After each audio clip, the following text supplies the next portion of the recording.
찬송하리로다 이와 같은 제목으로 함께 말씀을 나눌 텐데요. 오늘은 이제 에베소서의 말씀에 관계되는 서론 부분이기 때문에 여러분에게 좀 딱딱하게 들려질 수도 있습니다. 귀를 쫑긋 세우시고 하나님 말씀에 귀를 기울이시기 바랍니다. 1700년대에 아주 뛰어난 음악가 한 사람이 있었습니다. 그는 뛰어난 재능이 있음에도 불구하고 세상으로부터 인정을 받지 못했습니다. 그는 돈을 들여 음악회를 열었지만 계속해서 실패할 수밖에 없었습니다. 그래서 그의 음악이 인기를 끌지 못하기에 많은 빚을 지게 되었고, 그래서 그의 음악이 인기를 얻지 못함으로 말미암아 그는 마음의 근심을 하다가 56세가 되었을 때에 그만 몸 한쪽에 마비 증상까지 오는 불행을 겪게 되었습니다. 많은 빚쟁이들이 그를 와서 괴롭혔습니다. 그는 그야말로 시류에 빠져서 좌절하고 낙심할 수밖에 없었습니다. 어느 날 그에게 평소에 관심을 가지고 있던 한 친구 찰스 제닌스가 찾아왔습니다. 그리고 그는 그리스도인으로서 부자였습니다. 그는 실망에 찬 음악가에게 한 책을 건네주며 이렇게 말을 합니다. 이 책을 읽고 한번 작곡을 해보게. 인생을 포기하기에는 아직 너무 이르지 않은가? 이 말씀의 주인이 자네를 다시 일으켜 줄 것일세. 그는 그 책을 받아들고 그 책을 읽기 시작하니 그 책 안에는 하나님의 말씀으로 꽉 차 있었습니다. 그는 하나님의 말씀에 깊이 들어가기 시작했습니다. 그리고 그는 놀라우신 분을 주제로 곡을 쓰기 시작했습니다. 24일 동안 밤잠을 자지 않고 절식을 하며 곡을 쓰는데 몰두하기 시작했습니다. 그래서 탄생한 곡이 지금 여러분이 듣고 있는 바로 그 유명한 핸델의 메시아입니다.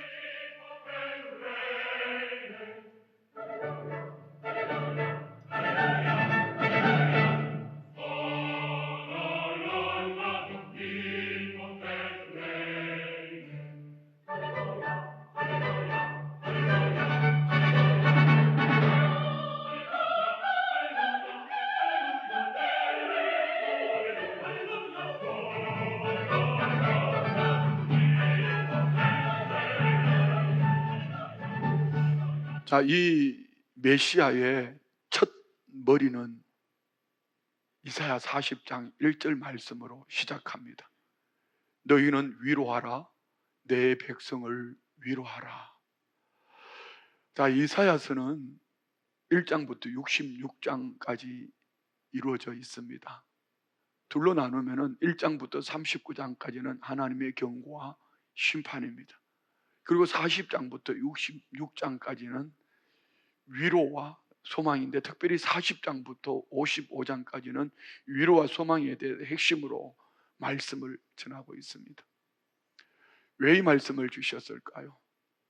그들은 우상을 섬긴 것 때문에 불신앙으로 하나님으로부터 멀어질 때 하나님은 그들을 경고하셨고 심판이 바벨론의 포로 생활로 잡혀간 것입니다. 그런데 그 백성들이 고통과 슬픔, 긴 시간 동안 포로 생활 속에서 어두움과 절망 속에 있을 때에 하나님께서 이사야를 통하여서 위로와 소망의 메시지를 선포해 주십니다. 그 위로와 소망의 메시지가 우리 모두에게 필요합니다. 성경은 위로의 책입니다. 환난 중에, 낙심 중에, 두려움 중에, 근심 중에, 죄악 가운데 고독한 자, 죽음을 두려워하는 모든 이들에게 하나님의 말씀을 펼치면 그 안에는 위로의 말씀이 홍수와 같이 쏟아져 나옵니다. 하나님은 이렇게 위로하십니다.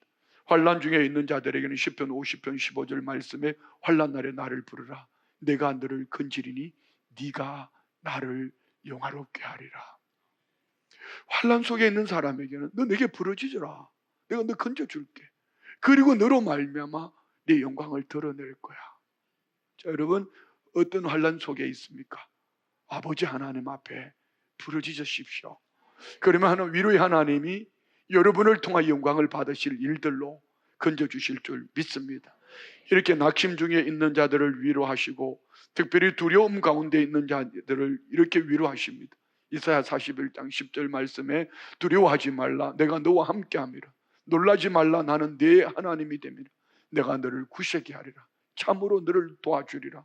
참으로 나의 의로운 오른손으로 너를 붙들리라. 할렐루야. 여러분 어떤 두려움 가운데 있습니까? 함께 하시는 하나님을 주목하십시오. 나를 구속해 해주시겠다고 말씀하십니다. 혹시 여러분에게 어떤 염려로 근심 중에 있습니까? 빌립보서 4장 6절로 7절은 말씀합니다. 아무것도 염려하지 말고 다만 모든 일에 기도와 간구로 너희 구할 것을 감사함으로 하나님께 아뢰라. 그리하면 모든 지각에 뛰어난 하나님의 평강이 그리스도 예수 안에서 너희 마음과 생각을 지키시리라. 뭘 하라고요? 감사로 찬송하며 기도하면은 하나님이 우리 마음 생각을 지켜주시겠다는 것입니다. 죄악 가운데 고민하는 분이 있습니까? 지나온 세월 속에 내 마음으로 삶으로 지은 죄 때문에 고민하는 분이 있습니까? 주님은 초청하십니다. 이사야 1장 18절은 말씀합니다. 여호와께서 말씀하시되 오라 우리가 서로 변론하자, 대화하자는 것입니다. 네 죄가 너희 죄가 주홍 같을지라도 눈과 같이 휘어질 것이요 진홍같이 붉을지라도 양털같이 희게 되리라. 어떤 죄를 있어도 그 죄 때문에 근심하지 말고 내게 오라는 것입니다. 나하고 대화하자. 내게 내려놓아라. 그러면 동이 서에서 먼 것처럼 죄가를 옮기고 다시는 기억지도 아니하신다고 말씀합니다. 뿐만 아니라 주님은 외로운 자를 위로해 주십니다. 특별히 죽음을 두려워하는 자들에게 주님은 요한복음 14장 1절에 말씀합니다. 너희는 마음에 근심하지 말라. 하나님을 믿으니 또 나를 믿으라. 할렐루야. 내가 가서 처소를 예배하면 나 있는 곳에 너희를 데려오겠다고 말씀합니다. 여러분 이 땅에 아무리 좋은 집이 있어도 우리는 맨션, 천국을 여러분 맨션이라고 말합니다. 이 땅의 맨션은 여러분 맨션이 아니에요. 사람의 손으로 지은 것은 맨션이 아닙니다. 하나님이 지은 다시는 염려도 아픔도 눈물도 근심도 고통도 없는 곳, 햇빛만 있는 하나님의 사랑이 넘쳐나는 그곳, 하나님이 우리를 위하여 예비하시고 그 처소로 우리를 인도해 가시는 줄 믿습니다. 자, 그러면 진정한 위로는 무엇인가? 주님이 내 백성을 위로해라, 이렇게 위로의 메시지를 계속 주시는데 진정한 위로는 위로하라 해서 위로가 될까요? 진정한 위로는 우리 삶 속에 겪고 있는 크고 작은 일들 말입니다. 고난이라면 너 이제 고난 끝났다. 역경이라면 고난, 너 역경 끝났다. 고난과 시련, 역경이 끝나고 그 고난과 시련의 역경이 온 그 근본 원인을 자여 줄 때에 우리는 진정한 위로가 되어지는 줄 믿습니다. 40장 2절 말씀에 보면은 너희는 예루살렘의 마음에 닿도록 말하며 그것에게 외쳐라. 그 노역의 때가 끝났고 더 이상 너희들은 종살이 안 해도 돼. 너희들이 이제 고난의 세월 끝났어. 끝. 여러분 근심은 힘든 것은 이것입니다. 끝이 보이면은 조금만 더 노력하면 됩니다. 그러나 끝이 보이지 않을 때 우리는 참 고통스러운 것입니다. 그런데 주님 말씀합니다. 너 노역의 때가 끝났다. 그리고 근본 우상을 섬긴 것 때문에 하나님을 떠난 것 때문에 그 죄악으로 말미암아 그들은 고통, 심판 속에 있습니다. 그 죄악이 사함을 받았느니라. 그들이 고통할 수밖에 없고 이런 죄악 속에서 헤맬 수밖에 없던 것들을 주님은 이제 다 해결해 주셨다고 말씀하십니다. 진정한 위로는 이제 고난의 때가 끝났다. 너희 고난의 때의 시작, 그 이유가 우상 숭배를 하며 하나님을 멀리했기 때문인데 죄인된 그들에게 죄사함을 선포하시고 더 이상 죄와 너는 상관이 없다. 진정한 위로는 세상으로부터 오는 것이 아니라 하나님으로부터 오는 줄 믿습니다. 그러면 진정한 위로를 받으려면 우리는 어떻게 살아내야지 진정한 위로를 받을 수 있을까요? 항상 우리가 하나님 말씀을 읽을 때 그 말씀을 시대적으로, 문화적으로, 배경적으로 글 쓰는 이의 중심 뭐에 다양하게 읽을 수 있습니다. 그러나 못지않게 중요한 것은 그 말씀 안에서 하나님 앞에서 나는 누구인가? 자기 자신을 발견하고 자기 자신의 정체성을 찾아가면 분명히 저와 우리는 살아계신 하나님의 은혜로 하나님의 위로가 이제 고역이 끝났다. 나를 발견하고 나면 끝났다. 그리고 나는 이제 죄 사함을 얻었다. 나 자유 얻었네, 너 자유 얻었네. 믿음으로 나아갈 줄 믿습니다. 지난주 금요 저녁 기도회 때 나눴던 말씀입니다. 이사야 40장 1절에서는 내 백성을 위로하라고 말씀하시던 하나님께서 이사야 43장에서 보면 1절부터 7절까지 보면은요, 하나님이 그 백성들을 위로하시는 방법이 그 백성들의 정체성을 찾아주십니다. 43장 1절 볼까요? 야곱아, 너를 창조하신 여호와께서 지금 말씀. 자, 야곱은 누굽니까? 이삭의 아들로 아브라함의 혈통으로 태어났지만 여전히 자연인으로서 자기 중심으로, 자기 집념으로 살아가는 사람, 하나님 필요 없이 살아가는 사람입니다. 그런데 하나님은 야곱아, 네가 불신앙으로 살았다 할지라도 너를 창조하신 여호와께서 지금 말씀하시느니라, 이스라엘아 너를 지으시느니가. 야곱이 변화되어서 하나님과 동행하는 이스라엘이 되었습니다. 환도뼈가 위골이 되었지만 다리를 절면서 주님과 함께 동행하는 이스라엘아, 너를 지으시니가 말씀하시느니라. 너 두려워하지 마라. 내가 너를 구속하였고 내가 너를 지명하여 불렀나니. 야곱의 이스라엘 됨은 하나님이 값을 치러주셨고 구속하시고 그 야곱을 하나님이 지명하셔서 불러주셨는데, 다 같이요, 시작. 너는 내 것이라. 믿으시면 아멘. 자, 여러분, 이것 너무 중요한 말씀이에요. 우리 자기 정체성, 나는 누구인가를 찾아갈 때 나는 누구인가, 하나님께서 너는 내 것이라고 말씀하시는 이 한 구절이 우리 한평생의 삶 속에 우리를 찾아갑니다. 자, 하나님께서 우리 아버지가 되시면 우리는 그분의 자녀입니다. 하나님께서 우리의 주가 되시면 우리는 하나님의 종입니다. 하나님이 우리의 왕이 되시면 우리는 그분의 백성입니다. 그런데 여러분, 자기 정체성을 찾지 못하는 이유는 어디에 있을까요? 스스로가 주가 되어 있고 스스로 왕이 되어 있기 때문입니다.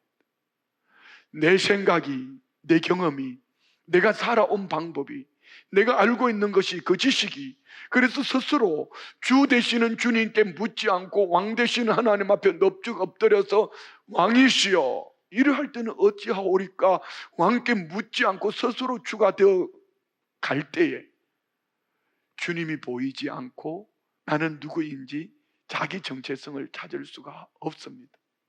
그럼 반대로요, 우리의 정체성을 찾으려면 어떻게 하면 되지요? 주인 되신 주님 앞에 어떤 크고 작은 일들 만날 때마다 쭉 엎드리는 거예요.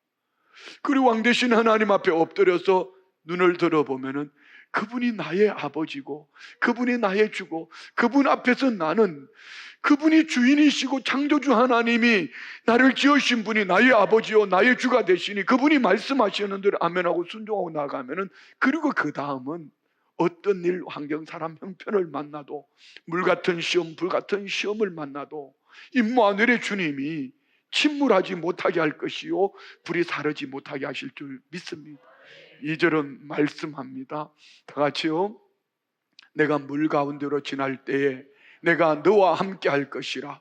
강을 건널 때에 물이 너를 침몰하지 못할 것이라. 자, 여러분, 이스라엘 백성이 언제 그런 때가 있었습니까? 출애굽했습니다. 앞에는 홍해수가 가로막혀 있습니다. 뒤에는 애굽 기병이 쫓아옵니다. 사면초가입니다. 그때 하나님께서 모세를 통하여서 바다의 길을 내시고 그 바닷길을 건너가는 이스라엘 백성들 세례라고 그랬습니다. 함께 하시는 하나님이 그들과 건너시고 난 다음 뒤쫓아오던 애굽 기병은 물에 수장시켜 버렸습니다. 하나님이 함께 하시니 오히려 위기가 기회가 되었고 오히려 그들로 살아계신 하나님을 나타내 보여 주신 줄 믿습니다. 뿐만 아닙니다. 불 가운데 지날 때 불이 사르지 못하면, 성경에 보면 사드락과 메삭과 아벳느고가 금신상 앞에 절하지 않은 것 때문에 풀무불보다도 7배나 더 뜨거운 불 속에 던져졌습니다. 세 사람이, 3명이 던져졌지만 몇 명이 춤을 추고 있지요? 4사람이 춤을 추고 있습니다. 그들이 나왔을 때에 그 얼음 냄새도 머리카락도 하나 상하지 않았습니다. 사드락과 메삭과 아벳느고 3사람이 들어갔을 때 현현하신 주님이 함께 하시니 불 가운데서도 지켜주신 줄 믿습니다. 그렇습니다. 오늘 저와 우리에게는 주님께 철저하게 엎드려서 주님이 나와 어떤 관계 속에 있는지, 나는 누구인가, 그리스도 안에서 나는 누구인가, 자기 정체성을 찾으면은 나는 하나님의 것이고 창조주 하나님이, 나를 지으신 하나님이 나의 주, 나의 왕, 나의 아버지가 되심을 믿음으로 넙죽 엎드려 살아갈 때, 그때에 나는 그분이 나를 어떻게 불러주시는가. 이사야 43장 4절은 말씀합니다. 네가 내 눈에 보배롭고 존귀하며. 여러분, 이런 말씀 흘리면 안 돼요. 혹시 오늘 예배 오면 잔소리 좀 듣고 오신 분 없으세요? 하여튼 잔소리 해도 괜찮아요. 하나님이 네가 내 눈에 보배야. 아내가, 남편이, 부모가, 자녀가, 세상이, 환경이 뭐라고 말했든지 너는 내 눈에 참 보배롭다. 너 내 눈에 존귀하다. 그러면 하나님 안에서 자기 정체성을 찾은 하나님의 사람들은 세상이 누가 뭐라 하든, 환경이 누가 뭐라 하든, 하나님, 창조주 하나님이 나를 보배롭고 존귀하다고 말씀하시니 우리는 보배로운 생각과 보배로운 말과 보배로운 삶, 존귀한 생각과 존귀한 말과 존귀한 삶을 살게 될 줄 믿습니다. 하나님은 이렇게 어떻게 하셨다고요? 내가 네 대신 사람들을 내어주며 백성들이 네 생명을 대신하리니. 어떻게 하셨어요? 봅시다. 3절 말씀 봅시다. 3절 다 같이 시작. 대저 나는 여호와 내 하나님이요 이스라엘의 거룩한 이요 내 구원자임이라. 내가 애굽을 너의 속량. 자, 여러분, 이 강원도 땅만한 이스라엘 이들을 위해서 당시 최고의 나라라고 말하던 애굽만이 아닙니다. 그 곁에 붙어있는 구스와 스바를 함께 내줬다고 말합니다. 하나님은 결국 나를 구원하시려고 아들 예수 그리스도를 십자가에 못 박는 자리에 내놓으시고 오늘 저와 우리를 구원하신 줄 믿습니다. 자, 위로는 어디부터 오는 것일까요? 위로는 어디로부터 오는 것일까요? 하늘로부터 오는데 이 위로의 시작은 자기 정체성을 찾을 때입니다.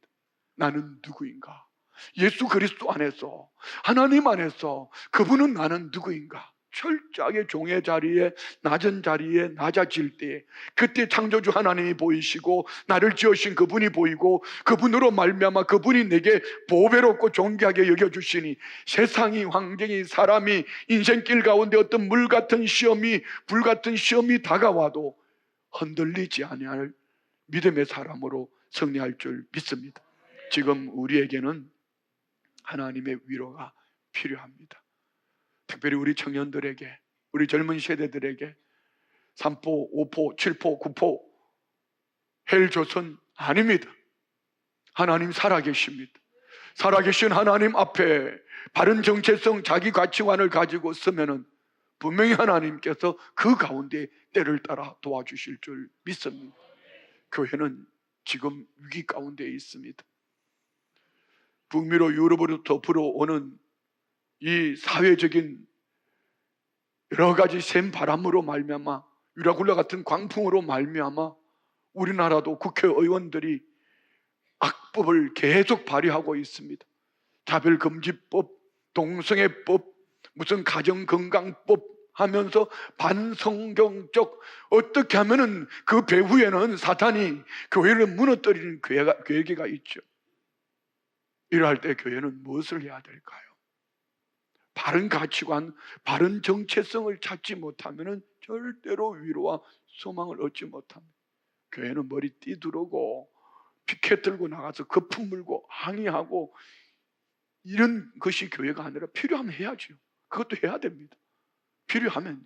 그러나 그보다 더 중요한 것은 자기 정체성을 찾아서 하나님의 위로가 내게 어떻게 임하는가, 이것을 바로 알고 나아갈 때, 그리고 그 다음은 하늘로부터 임하는 위로를 통하여서 청년 세대들이 일어날 것이고 교회가 일어날 것이고 본질을 쫓아가면 살아계신 하나님께서 교회를 지켜주실 것이고 저와 우리를 지켜주실 줄 믿습니다.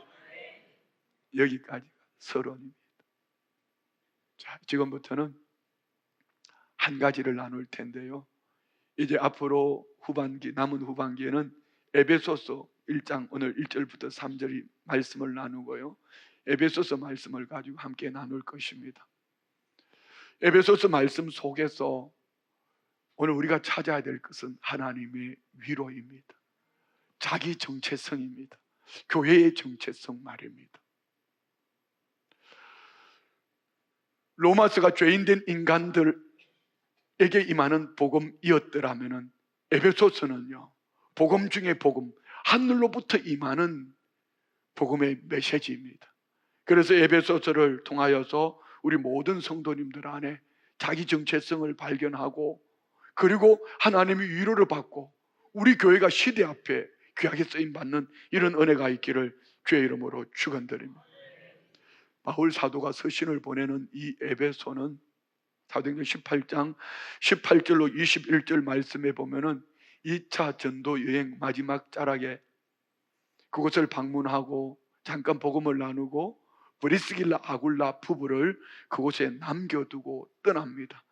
그리고 AD 53년경에 바울은 제3차 선교 전도 여행을 통하여서 에베소에 다시 찾아옵니다.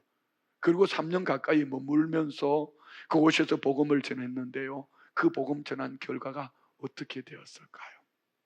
사도행전 19장 10절 말씀 봅시다. 2해 동안 이같이 하니 아시아에 사는 자는 유대인이나 헬라인이나 다 주의 말을 듣더라. 에베소에서 복음을 전했는데 아시아에 사는 자들, 지금으로 말하면 우리 2월 달에 성지순례 가는 터키 지방을 말하는 거죠.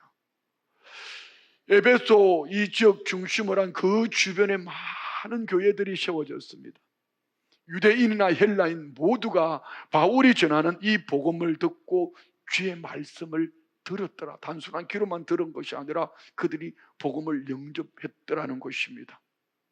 에베소에서 두란노라는 이름의 서원을 마련하고 거기서 복음을 전하고 가르치는데 그 영향력이 에베소만이 아닌 에베소 주변에 있는 모든 이들에게, 그래서 소아시아 지역에 있는 그들에게 많은 교회들이 세워집니다.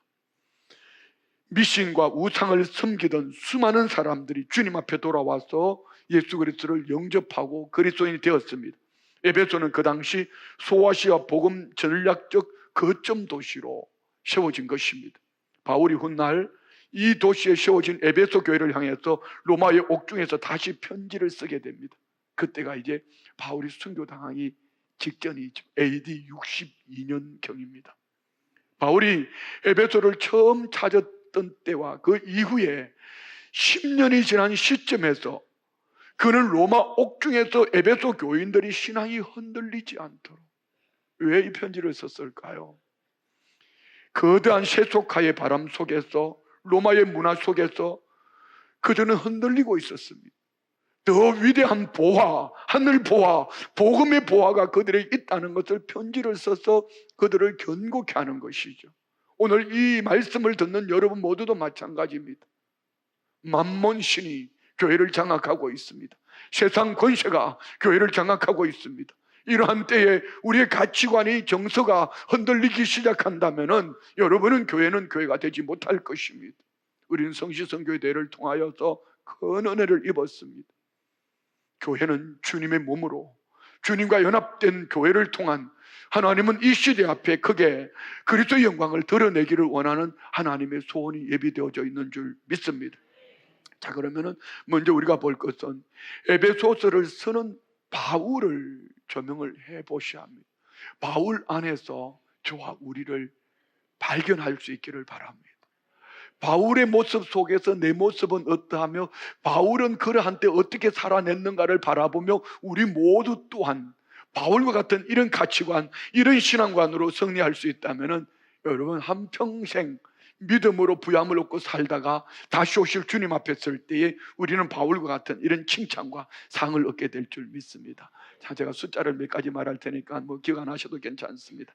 많은 학자들은 사도행전 9장에서 사울이라는 청년이 다메섹으로 예수 믿는 사람을 잡아 가두기 위해서 가는 과정 속에서 부활하신 예수 그리스도를 만난 그 시기를 AD 32년, 주후 32년에서 35년 사이를 둡니다. 그런데 제가 볼 때는 32년이 맞는 것 같아요. 이유는, 자, 우리는 AD, BC 주전, 주후 AD를 나누는 것은 그 중심은 예수님의 탄생을 얘기하지만 예수님은요 주전 BC 4세기에 탄생을 하셨어요. 그럼 예수님이 죽으시고 얼마 지나지 않았을 때, 몇 년 지났을 때에 성령이 부활승천하시고 성령이 임하고 그러면 언제가 맞을까요? 그러면 AD 32년경이 맞는 거예요. 역사적으로 시기를 여러 가지로 끼워 맞춰 맞습니다. 어쨌든 바울 사도가 AD 주후 32년, AD 32년에 다메섹 도상에서 부활하신 예수님을 만났습니다. 그리고 그가 안디옥에서 선교사로 파송을 받을 때가 AD 46년이에요. 그럼 몇 년의 인터벌이 있죠? 몇 년의 공간이 있죠? 14년입니다. 자, 여러분에게 이 14년이 필요하다는 것을 말씀드리고 싶습니다. 모든 성경에 나오는 위대한 믿음의 사람들은 다 그리했습니다. 모세는요 80의 부르심을 받고 120까지 40년 동안 쓰임 받습니다. 40년 쓰임 받기 위해서 모세는 몇 년 훈련 받았죠? 몇 년? 40년은 바로의 궁에서, 40년은 미디안 광야에서, 80년 훈련 받고 80세의 부르심을 받고 40년 동안 쓰임 받았습니다.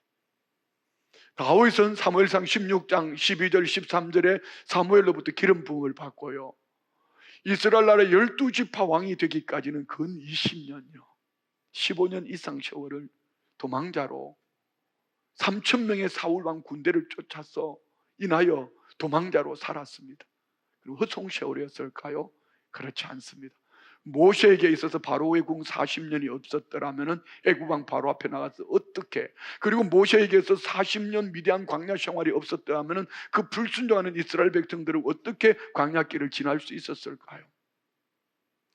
다윗의 20여 년 세월은요 그의 모든 삶 속에 철저하게 하나님 앞에 무릎을 꿇고 두 손을 들고 하나님의 통치 속에 들어가는 왕 다윗. 그래서 다윗은 나의 힘 대신 여호와여 내가 주를 사랑하나이다. 그는 항상 하나님 앞에 팔을 들고 손을 폈습니다. 이유는요 그는 눈물골짜기를 지나가며 주 없이 살 수 없음을 체험했습니다. 왕 되었을 때도 흔들리지 않는 견고한 믿음으로 그렇게 살아낸 것입니다. 바울 마찬가지입니다. AD 32년에 주님을 만났습니다. 주님을 만날 때 아나니아를 통하여 사도행전 9장 15절로 16절에 이런 소명을 주셨어요. 주께서 이르시되 가라, 이 사람은 내 이름을 이방인과 임금들과 이스라엘 자손들에게 전하기 위하여 택한 나의 세 가지요, 이방인과 임금들과 이스라엘 자손들을 위하여 하나님이 택하셨어요. 그러면 그 다음에 뭐가 있어요? 16절 볼까요? 그가 내 이름을 위하여 얼마나 고난을 받아야 할 것을 내가 그에게 보이리라. 부활하신 예수 그리스도를 만난 바울 사도는 아나니아를 통하여서 이방인과 임금들과 이스라엘 자손을 위하여 택하심을 입은 하나님의 그릇이라는 것을 소명을 받았습니다. 그리고 내가 너희 삶을 유토피아로 만들어 줄 게가 아니라 네 인생길에 고난이 있을 거야. 그래서 바울 사도는 부활하신 예수 그리스도를 만나고 14년이라는 이 무수한 세월을 하나님이 훈련시켜 갈 때에 아라비아에 3년, 예루살렘에 올라가서 그는 하나님의 백성들로 하여금 인정받고 그리고 다양한 세월에 훈련받는 세월이 무려 14년이라는 세월이 지났습니다. 자, 여러분 여기 중요한 것이 있습니다. 저는 신학교를 나오고 30여 년 목회하면서도 지금도 훈련받고 있습니다. 하루는 참 힘들었어요. 밤새도록 잠을 못 잤습니다. 괴롭히는 어떤 분이 있었어요. 말씀을 펼쳤는데 말씀에 이런 말씀이 있었습니다. 형제의 과실을 용서하라는 말씀이었습니다. 밤새도록 잠을 설주고 제가 이런 생각을 했습니다. 최근의 일입니다. 이제 주님, 내 목회 안에 이 사람 좀 빼주세요. 다시는 기억하고 싶지 않습니다. 그날 펼친 말씀이 주님 내게 주셨던 말씀이에요. 그게 뭐죠? 저를 훈련시켜가는 주의 은혜입니다. 자, 그럼 여기 계시는 여러분들, 오늘 처음 교회에 오셔서 발걸음을 들여 놓으셨든지, 세례 교인이 되셔서 이제 세례를 받으셨든지, 집사로서 여성 성도님들이 5년에서 10년 신앙생활 열심히 했더니 권사의 직분을 받았습니다. 자, 남성들 한번 볼까요? 세례받고 서리 집사가 되었습니다. 5년에서 10년을 지나가면서 안수 집사가 되었습니다. 그리고 안수 집사로 열심히 하다 보니까 또 장로의 직분을 받았습니다. 여기에 멈춰버리면은 여러분은 어떤 타이틀, 교회를 위하여 필요한 중직의 직분은 있지만 훈련되어지지 않은 쭉정이가 되어서 걸림돌이 될 것입니다. 여러분, 성경에 나오는 모든 위대한 믿음의 사람들은 이 14년이라는 바울에게 있었던 것처럼 우리 모두에게 이런 훈련이 필요합니다. 이 훈련을 통과한 이후에 하나님 앞에 쓰임받을 때는요, 견고하여 흔들리지 않는 신앙으로 살 수 있다는 것 말입니다. 바울 사도는 3차 전도 여행 때 쓰신 세 권을 씁니다. 고린도 전후서와 로마서를 에베소 지역에서 쓰게 되지요. 그는 지나온 11년의 3차 전도의 여행 가운데 만나졌던 크고 작은 일들을 고린도 후서 11장 23절로 28절에, 여러분 이 이야기를 바울의 이야기로 듣지 말고 여러분에게 나는 하나님께서 나를 만나주시고 주신 사명 때문에 나는 어떤 고난을 어떻게 견뎌내고 어떻게 이겨내고 있는지 바울 사도를 보면서 어쩌면 나 하나만의 유익, 내 주머니를 채우기 위해서 사는 삶이 아니라 나를 구원해 주신 그 은혜 때문에, 맡겨주신 그 직분 사명 때문에 나는 바울과 같이 어떤 고난의 때를 지나고 있는지 우리 한번 자신을 돌아보며 읽읍시다. 다 같이요. 그들이 그리스도의 일꾼이냐 정신없는 말을 하거니와 나는 더욱 그러하도다. 내가 수고를 넘치도록 하고 옥에 갇히기도 더 많이 하고 매도 수없이 맞고 여러 번 죽을 뻔하였으니 유대인들에게 40에서 하나 감한 매를 5번 맞아. 자, 여러분 이 매가 어떤 매인지 아십니까? 그냥 회초리 들고 매 맞을래? 이거 아닙니다. 이 매는요, 얼마나 크고 무거운 매이든지 두 사람이 들어도 들지 못할 매입니다. 이 매를 한번 떨어뜨리면은요, 뼈가 부러지고 살점이 터져나가는 겁니다. 그래서 30대만 맞으면은 실신을 해버린대요. 그런데 그래서 이 매는 40대를 때리지 않는 거예요. 죽는다고. 40에 하나 감한 매를 바울 사도는 5번이나 죽을 뻔했다는 겁니다. 뭐 때문에요? 복음을 전하다가, 복음 전하는 것 때문에. 여러분 복음 전하는 것 때문에 얼마나 핍박을 받아보셨는지요? 복음 때문에 얼마나 불이익을 당해보셨는지요? 다음 절 볼까요? 3번 태장으로 맞고 1번 돌로 맞고 3번 파선하고 일주일을 깊은 바다에서 지냈으며 여러 번 여행하면서 강의 위험과 강도의 위험과 동족의 위험과 이방인 위험과 신의 위험과 광야의 위험과 바다의 위험과 거짓 형제 중의 위험을 당하고 또 수고하며 애쓰고 여러 번 자지 못하고 줄이며 목마르고 여러 번 굶고 춥고 헐벗었노라. 이 바울 사도의 삶 속에 일어난 어떤 것도 우리 한 가지만 다가와도 나 못하겠다 이렇게 말할 수 있을 것 같아요. 그런데 바울 사도는 28절을 보면은요, 이 외의 일은 고사하고 아직도 날마다 내 속에 눌리는 일이 있으니 곧 모든 교회를 위하여 염려하는 것이다. 자기 자신은 죽을 고생을 하고 있는데요, 나는 복음을 전하다 죽을 고생을 하지만 그보다 더 마음에 눌리는 것은 내가 전한 복음을 들은 그들이 세워진 교회가 혹시 세상에 떠밀려 갈까 봐, 로마의 세속화 앞에서 그 권세들 앞에서 흔들릴까 봐 그는 그 마음에 그 영혼들 때문에 눌리는 겁니다. 자, 여러분 우리 진솔하게 한번 좀 생각해 봅시다. 여러분 자녀들의 신앙 때문에 얼마나 눌려보셨는지요? 여러분 가족들 남편이나 아내의 신앙 때문에 얼마나 하나님 앞에 눌려보셨는지요? 한층 더 나가봅시다. 우리 교우들 그분의 연약함, 그분이 뒤로 물러가는 것 때문에 침륜에 빠질까 봐 여러분 얼마나 눌려보셨는지요? 꼭 목사만 그리 해야 되나요? 성경은 어디에도 그렇게 말씀하지 않습니다. 오늘 저와 우리 모두가 복음으로 구원을 은혜를 입었더라면 한 영혼을 가슴에 끌어안고 복음을 인하여 고난받는 것 당연한 것이고, 복음으로 인하여 눌림, 이 눌림이 나에게는 얼마나 가까이 와 있는가 말입니다. 그의 말대로 바울 사도는 3차 전도 여행을 마치고 예루살렘에 갔을 때에 아시아에서 온 어떤 유대인들이 바울을 거짓으로 고발해서 잡혀갑니다. 그에게는 어떤 말이 있었죠? 어떤 가치관이 있었죠? 성령의 사람들이 예루살렘에 올라가지 말라고, 거기 올라가면은 환난과 결박이 기다린다고, 제발 가지 말라고. 한번 봅시다. 우리 사도행전 20장 22절부터 다 하는 말씀이에요. 보라, 이제 나는 성령에 매여 예루살렘으로 가는데 거기서 무슨 일을 당할는지 알지 못하노라. 오직 성령이 각 성에서 내게 증언할 결박과 환난이 나를 기다린다 하시나. 동역자들이, 성령의 사람들이 예루살렘에 올라가면 환난과 결박이 기다리니 가지 말라고. 그런데 바울 사도는 갔잖아요. 그 말대로 예루살렘에서 고발당했고 감옥에 갇히게 됩니다. 근데 바울 사도의 가치관은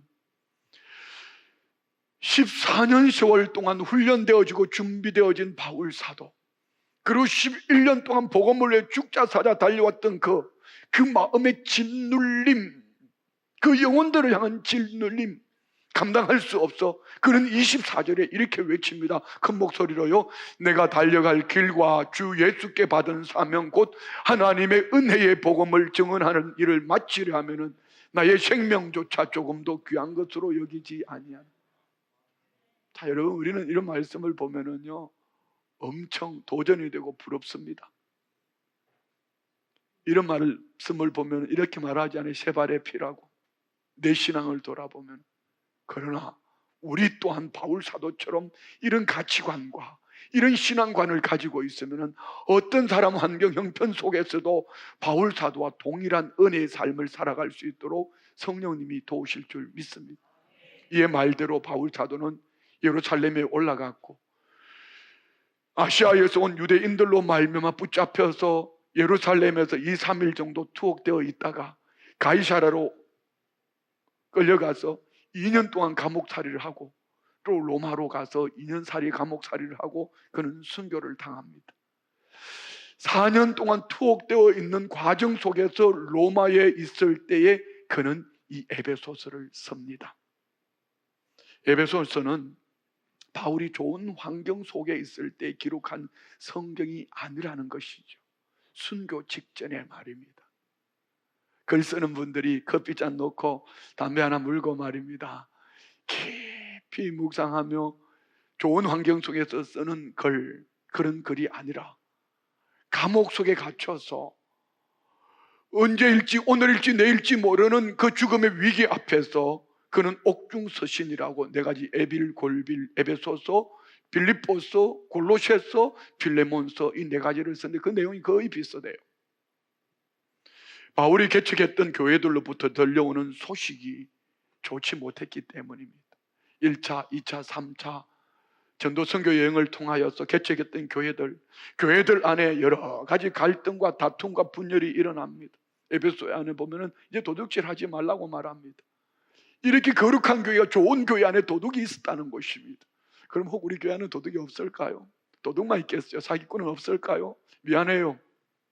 있을 수도 있습니다. 교회는 다양한 사람이 모여 있기 때문입니다. 어떤 분은 교회 장사하러 온 분도 없잖아. 있습니다. 멀리 가지 못하지요. 그보다 더한 것은 거짓 이단들이 들어와서 교회를 쑥밭을 만들어 버렸습니다. 마치 신천지가 지금 길거리에 캠퍼스 속에 이제는 드러내놓고 혹시 여기 신천지에서 오신 분 없으세요? 신천지 길거리다 갔다 온 사람들은 많잖아요. 제가 알아요. 이름 다 불러볼까 막. 그래 돌아왔으니까 뭐 감사하죠. 잘 왔어요. 바울은 복음 전도 때문에 로마 감옥에 갇혀 있었던 바울의 마음이 어땠을 것 같아요? 그런 상황 속에서 에베소서를 기록했는데 이렇게 바울 사도가 기록한 이 메시지를 보면 기가 막히는 은혜예요. 에베소서 3장 1절로 2절 말씀 봅시다. 이러므로 그리스도 예수의 일로 너희 이방인을 위하여 갇힌 자 된 나 바울이 말하거니와. 너희 때문에라고 말하지 않습니다. 좀 나쁘게 표현해 볼까? 이 잡것들아 이렇게 말하지 않아요. 그 은혜의 복음은 어디 갖다 버리고 너희들이 뭐하고 있어 지금? 내가 너희 때문에 지금 갇혀 있는데 이게 뭐야? 이렇게 원망하지 않고 바울 사도는 자 이방인이라고 말할 때 이 이방인이란 단어 속에는요 아나니아로부터 받았던 이방인과 임금들과 이스라엘 자손들을 위하여 갇힌 자 된 나 바울은 봅시다. 너희를 위하여 내게 주신 하나님의 은혜의 그 은혜의 경륜을 너희가 들었을 터이라. 바울은 서운했다 원망했다 말하지 않고 하나님께서 그 경륜으로 나를 어떻게 이끌어 주셨는지 너희들 다 알고 있지 않냐. 그러면서 쓰는 서신이 오늘 에베소서입니다. 1절로 2절에는 짧은 인사글로 이렇게 표현하지요. 다 같이요. 하나님의 뜻으로 말미암아 그리스도 예수의 사도된 바울은 에베소에 있는 성도들과 그리스도 예수 안에 있는 신실한 자들에게 편지하노니 하나님 우리 아버지와 주 예수 그리스도로부터 은혜와 평강이 너에게 있을지어다. 그리고 더 기가 막힌 얘기는요 3절에 있어요. 다 같이요. 시작. 찬송하리로다. 하나님 곧 우리 주 예수 그리스도의 아버지께서 그리스도 안에서 하늘에 속한 모든 신령한 복을 우리에게 주시되. 저희 아버지가 별시하시고요 가족 묘지를 만들었어요. 석판 위에 성경 구절을 한 구절을 달라 하는데요 성경에 얼마나 좋은 구절이 많겠습니까? 요한복음 11장에 나는 부활이요 생명이니 뭐 다양한 말씀이 많겠죠. 저는 이 말씀 에베소서 1장 3절로 6절 말씀을 지금 저희 가족 묘지에는 기록되어 있습니다. 저희 장모님이 별시하셨습니다. 제가 해서 목사님 한 말씀 주세요. 동일한 말씀을 줬습니다. 왠지 아십니까? 최고의 축복된 말씀이기 때문입니다. 찬송하리로다. 자, 여러분 가능할까요? 그의 인생 끝자락에 그도 바울 사도도 지금 알고 있어요. 이제 로마의 임금들 앞에까지 왔어요. 이방인들을 위해서 달려왔어요. 이제 유대인들 자손들 위해서 여기까지 왔어요. 이제는 곧 순교 당하기 직전에 있다는 것을 그도 직감을 했을 것입니다. 그런데 찬송하리로다. 교회는 무너져가고 있고요. 들려지는 얘기는 별로 좋지 못합니다. 그런데도 찬송하리로다. 이유는요 하나님 곧 우리 주 그리스도 예수 우리 주 예수 그리스도의 아버지께서 누구 안에서요? 그리스도 안에서 하늘에 속한 모든 신령한 복을 우리에게 주시되 이는 시제적으로 보면은요 완료형입니다. 이미 주셨다는 것입니다. 여기에 중요한 가치관이 있습니다. 오늘 우리 신앙인들이요 다 종교와 똑같이 신앙생활 하는 사람들이 이걸 몰라서 그렇게 신앙생활 하는 거예요. 다 종교는 내 노력으로 가서 달라고 애걸복걸하고 대가를 치르는 만큼 받는 것이 그들의 종교의 행위였다면 오늘 우리에게는 우리 주 예수 그리스도 안에 있어 하늘에 속한 모든 신령한 복을 우리에게 이미 주셨다는 것입니다. 그러면 우리는 어떻게 해야 될까요? 하늘에 속한 이 모든 신령한 복을 우리에게 주셨으니 받았음에도 불구하고 문제는 우리가 이것을 사용할 줄을 모르고 있다는 겁니다. 복을 달라고 말은 하지만 세상 사람들처럼 복을 달라고 말은 하지만 정작 주님이 주시기를 원하셨던 이 복을 그 복의 근본이 무엇인지를 모르고 있단 말이죠. 어떻게 바울 사도는 정말 이런 죽음 앞에서 그는 찬양할 수 있었을까? 우리는 바울의 삶으로 증명할 수 있습니다. 바울이 2차 전도 여행 때에 마게도냐 사람 환상을 쫓아 빌립보라는 첫 성, 가장 큰 성에 갔을 때에 복음 전하다가 귀신 들린 계집종아의 귀신을 쫓아낸 것 때문에 깊은 옥에 갇히고 매를 맞아서 실신해 버렸습니다. 그리고 한밤중에, 깊은 밤중에 깨어보니 온몸에 피투성이가 되었고 발에 착구가, 그리고 옥문이 잠겨 있고 간수가 지키고 있습니다. 깨어나자마자 온몸이 피투성이 되어진 바울은 하나님을 찬미하며 기도했다고 말합니다. 그때 어떤 역사가 나타났죠? 큰 지진이 나고 옥토가 움직이고 발에 착구가 끌어지고 자기를 하던 간수 가족이 구원 얻게 된 줄 믿습니다. 자, 여기서 하나님은 우리에게 축복의 메시지를 주시는 거예요. 너희 안에 하나님의 모든 신령한 복을 너희에게 줬으니 너희가 어떤 환경, 사람 형편을 만나도 찬송해라. 어떤 사람 안에서도 찬송해라. 찬송하면 큰 지진이 날 것이고 옥토가 움직이고 너희들은 묶고 있는, 매고 있는 질병의, 환경의, 물질의, 사람의 고통이 떠나갈 것이고 그로 말미암아 구원의 문이 열릴 것이라. 할렐루야. 우리 안에 이 은혜가 있기를 축복합니다. 우리 성도님들 안에 이 은혜가 있기를 원합니다. 에베소서를 기록하고 있는 상황에서 바울 사도는 어쩌면은 영적 침체, 저는 목회하면서 영적 침체에 많이 빠져봤어요. 정말 많이 빠져봤어요. 가끔, 지금도 말이에요. 근데 바울 사도가 내가 어떻게 영적 침체에 빠질 수 있어? 어떻게 내가 하나님께 감사하지 아니할 수가 있고, 어떻게 하나님 앞에 기도하지 아니할 수가 있으며, 어떻게 내가 복음을 전하지 않으면 살 수가 있으며, 어떻게 내가 하나님을 예배하지 않고 살 수가 있을까? 그 이유는 무엇일까요? 그리스도 예수 안에서 하늘에 속한 모든 신령한 복을 이미 받았기 때문입니다.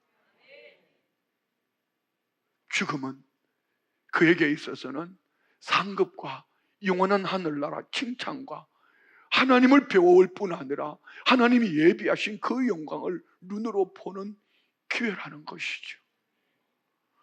자, 여러분, 우리 성도님들 안에 아무리 힘들고 어려운 가운데 있다 할지라도 에베소서를 기록하고 있는 바울의 상황보다 더 처참하고 고난 가운데 있는 사람은 아무도 없습니다.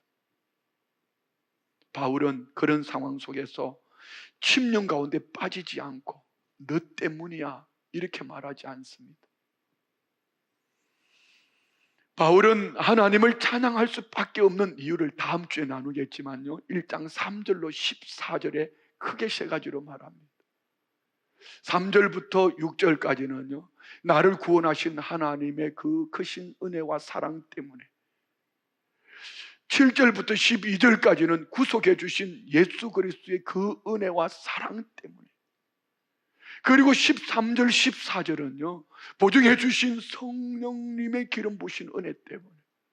그래서 창조주 하나님, 성부 하나님을 말할 때에 1장 6절 한번 봅시다. 1장 6절에 이는 그가 사랑하는 자 안에서 우리에게 거저 주시는 바 그의 은혜의 영광을 찬송하게 하려는 것입니다. 자, 그러면 성자 예수님 7절부터 12절 봅시다. 이는 우리가 그리스도 안에서 전부터 바라던 그의 영광의 찬송이 되게 하려, 영광의 찬송이 되도록 우리 주님이 우리를 구속해 주셨다는 것입니다. 14절 볼까요? 이는 우리 기업의 보정이 되사 그 얻으신 것을 속량하시고 그의 영광을 찬송하게 하기. 우리의 보정 되시는 성령 하나님이 오늘 저와 우리를 속량하시고 그 영광을 찬송하도록 성령님이 보정되어 주신 줄 믿습니다. 자, 그렇습니다. 오늘 바울 사도가 찬양할 수밖에 없는 이유는 감옥에 갇혀서 힘들어서, 매를 맞아서 힘들어서, 보여지는 사람 때문에, 그들이 배신했기 때문에 교회가 흔들리니 힘들어서가 아니라 그가 찬송하는 이유는 성삼위일체 하나님이 구속하시고 구원하신 하나님의 은혜가 예수 그리스도 안에서 하늘에 속한 모든 신령한 복을 주셨기 때문에 찬송할 수밖에 없다라고 말씀합니다. 그렇다면 하나님이 나를 구원하시기 위해서 하나님이 하신 일, 오늘 하늘에 속한 모든 신령한 복을 우리에게 주셨으니 우리는 어떻게 사용해야 될까요? 복을 달라고 기도하는 것이 아니라 이렇게 기도해야 되지 않을까요? 하나님 약속하신 것처럼 예수 그리스도 안에서 하나님께 속한, 하늘에 속한 모든 신령한 복을 주셨으니 이 복을 사용하는 지혜를 주십시오. 다시 한번요. 주님, 내 안에 예수 그리스도 안에서 하늘에 속한 모든 신령한 복을 주셨으니 이 복을 사용하는 지혜를 주십시오. 그러면 병약함 속에서 이겨내게 하실 것이고요, 물질의 고통 속에서 이겨내게 할 것이고요, 사람과의 관계 속에서 하나님은 이겨내게 하실 줄 믿습니다. 하나님께서 이미 우리에게 주신 하늘에 속한 모든 신령한 복, 이는 어디에서 받을 수 있을까요? 아무 데서나 받을 수 없어요. 아무 곳에서나 아무 데서나 맛을 볼 수가 없어요. 오늘 다시 한번 본문 봅시다. 찬송하리로다. 하나님 곧 우리 주 예수 그리스도의 아버지께서 누구 안에서요? 그리스도 안에서. In Christ. En Cristo.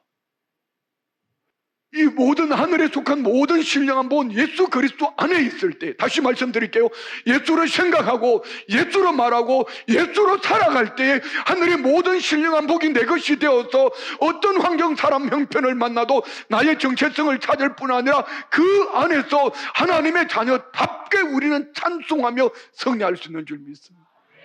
우리 육신의 눈이 열리는 것 말고 말이에요, 영의 눈이 열려서 예수 그리스도 안에 있는 하늘에 속한 모든 신령한 복이 내게 이미 주어졌다는 것을 믿음으로 살아가는 그는 예수로 생각할 것이고 예수로 말할 것이고 보배롭고 생각할 것이고 보배롭고 말할 것이고 보배롭게 살아갈 것이고 예수로 살아갈 줄 믿습니다. 그의 삶을 그리스도 안에서, 그리스도 안에서.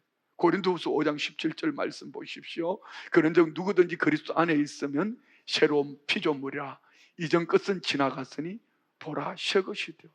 그리스도 안에 있으면 우리는 요 옛 사람을 벗어버립니다. 할렐루야. 로마서 8장 1절 2절 말씀 우리 같이 한번 읽읍시다. 그러므로 이제 그리스도 예수 안에 있는 자에게는 결코 정죄함이 없나니 이는 그리스도 예수 안에 있는 생명의 성령의 법이 죄와 사망의 범에서 너를 해방하였어. 왜 이 말씀을 주셨죠? 로마서 7장 25절 이하에 보면 바울 사도가 오라 나는 곤고한 사람이로다. 이 사망의 몸에서 누가 나를 건져내라. 그 안에 두 개의 갈등이 있습니다. 성령의 법, 육체가 그를 자꾸 무너뜨리고 다가올 때 그는 견딜 수가 없습니다. 그러나 그는 외칩니다. 이제 그리스도 예수 안에 있는 자에게는 결코 정죄함이 없나니 예수의 피로 덮여있기 때문에. 할렐루야. 골로새서 2장 3절 말씀 볼까요? 그 안에는, 예수 그리스도 안에는 지혜와 지식의 모든 보화가 감추어져요. 자, 여러분 지금 신약 성경을 읽고 계시지요? 그 안에서 예수님을 찾으면은 여러분 모두에게 지혜와 지식과 모든 보화를 발견하게 될 줄 믿습니다. 시편 16편 11절 말씀 볼까요? 주께서 생명의 길을 내게 보이시리니 주의 앞에는 충만한 기쁨이 있고 주의 오른쪽에는 영원한 즐거움이. 세 가지 말합니다. 주께서 생명의 길을 내게 주셨다. 주님 앞에 충만한 기쁨이 있다. 주의 오른쪽에는 영원한 즐거움이 있다. 여러분 같은 얘기 아닙니까? 주 안에 영생의 생명이 있고 주 안에 충만한 기쁨이 있고 주님으로 영원한 즐거움이 있느니라. 우리 모든 성도님들이 누리는 은혜와 복이 되시기를 주의 이름으로 축원드립니다. 마지막으로 데살로니가전서 5장 16절 18절 읽고 마칩니다. 항상 기뻐하라, 쉬지 말고 기도하라, 범사에 감사하라. 이는 그리스도 예수 안에서 너희를 향한 하나님의 뜻이니라. 우리가 그리스도 예수 안에 있으면 항상 기뻐하고 쉬지 않고 기도하며 범사에 감사하며 살 수 있다고 말합니다. 자, 여러분, 바울 사도는 인격의 주님을 만났어요. 그리고 선교사로 파송되기까지 14년이라는 세월을 훈련을 받았어요. 여러분은 지금 어떤 신앙의 훈련을 받고 있습니까? 그리고 그는 그에게 맡겨주신 사명, 이방인과 임금들과 이스라엘 자손들을 위하여 고난받을 것을 말씀하신 그대로 그는 수많은 세월 11년을 복음 1차, 2차, 3차 전도여행을 하면서 고난을 받았습니다. 그리고 그의 간절한 소원, 예루살렘을 넘어 로마를 넘어 임금들 앞에서, 그리고 그는 서바나까지 가기를 원했던 간절한 소원이 무엇 때문이죠? 죄수의 몸으로 의거되어서 가면서도 그의 중심에는 그가 전한 복음으로 말미암아 교회들이 세워지기를 원했고, 그 마음에 눌리면 그 한 영혼을 가슴에 끌어안고 에베소서 이 편지를 쓰는 것입니다. 그러면서 그는 외칩니다. 찬송할 수밖에 없는 이유, 찬송하리로다.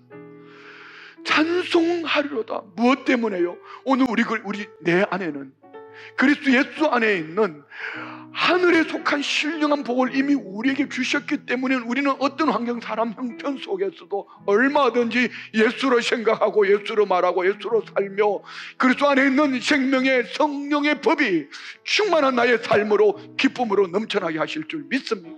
우리 주님을 묵상하며 늘 승리하는 모두가 되시기를 주의 이름으로 축원드립니다.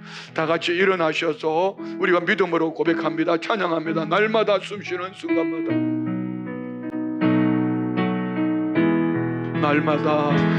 날마다 숨쉬는 순간마다 내 앞에 어려운 일 보내 주님 앞에 이 몸을 맡길 때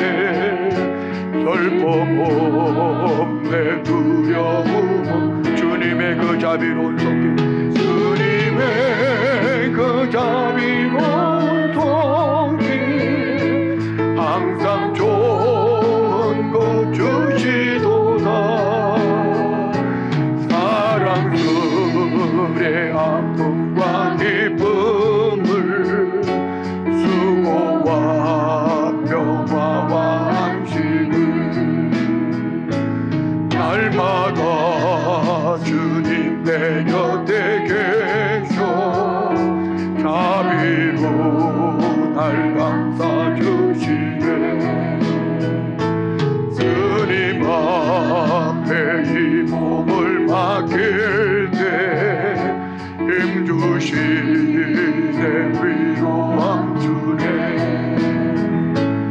어린 나를 품에 안으시사 항상 평안함 주시도다.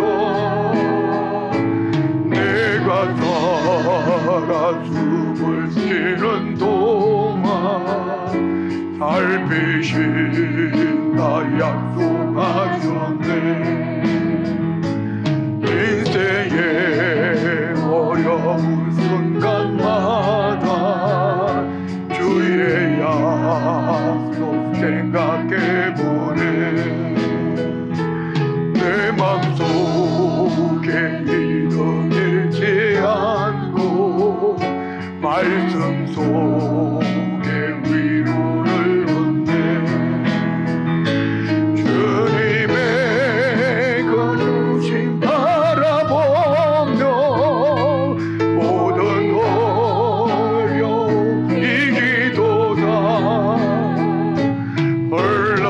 흘러가는 순간순간마다 주님 양 주님의 도우심 바라보며 주님의 도우심 바라보며 모든 어려움 이기도다. 흘러가는 순간순간마다 주님 약속 즐겨봅니다. 다 같이 말씀을 생각하며 합심으로 기도합니다.